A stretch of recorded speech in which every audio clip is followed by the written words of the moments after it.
శుక్లాంబరధరం విష్ణుం శశివర్ణం చతుర్భుజం ప్రసన్నవదనం ధ్యాయేత్ సర్వవిఘ్నోపశాంతయే అగజానన పద్మార్కం గజానన మహర్నిశం అనేకదంతం భక్తానాం ఏకదంతముపాస్మహే సర్వమంగళమాంగళ్యే శివే సర్వ అర్ధసాధకే శరణ్యే త్రయంబకే దేవీ నారాయణి నమోస్తుతే శ్రీ మహాగణాధిపతయే నమః శ్రీ మహాసరస్వత్యై నమః శ్రీ గురుభ్యో నమః హరి ఓం. మైత్రి మీడియా ప్రేక్షకులందరికీ శుభోదయం. నేడు శుక్రవారం కనుక శుక్రగ్రహ ధ్యాన శ్లోకంతో మన శుభోదయం కార్యక్రమాన్ని ప్రారంభిద్దాం.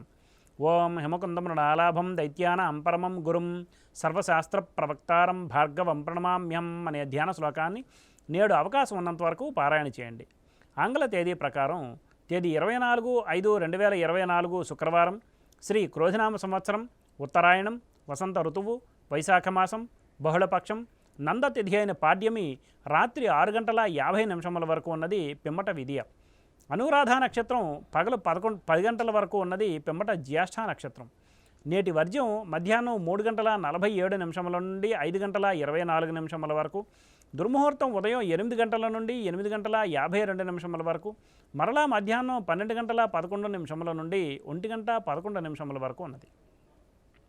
నేటి సూర్యోదయం 5:24 కాగా సూర్యాస్తమయం సాయంత్రం 6:22. నేడు శుక్రవారం కనుక పశ్చిమ దిశగా ముఖ్యమైన ప్రయాణాలు చేయరాదు. మరియు నేడు ఉత్తర దిశగా చేసే ప్రయాణాలు ధాన్యలాభాన్ని చేకూరుస్తాయి. ఇక నేటి శుభ సమయాన్ని పరిశీలిస్తే పగలు 10 గంటల నుండి 11 గంటల వరకు, రాత్రి 7:30 నుండి 8:30 వరకు మంచిది. ఉదహరించిన ఈ శుభ సమయాలలో స్వల్ప ప్రయాణాలు, గృహోపకరణాల ప్రారంభాలు మాత్రమే తప్ప శుభకార్యాల ముహూర్త నిర్ణయ విషయంలో జ్యోతిష్కును సంప్రదించడం వలన ముహూర్త నిర్ణయం చేయటం వలన కార్యజయం కాగలదు. వర్జ్య దుర్ముహూర్త సమయాలలో ఏ విధమైన శుభాశుభ కార్యక్రమాలు ప్రారంభించుట మంచిది కాదు. స్వస్తి. సర్వం శ్రీకృష్ణార్పణమస్తు.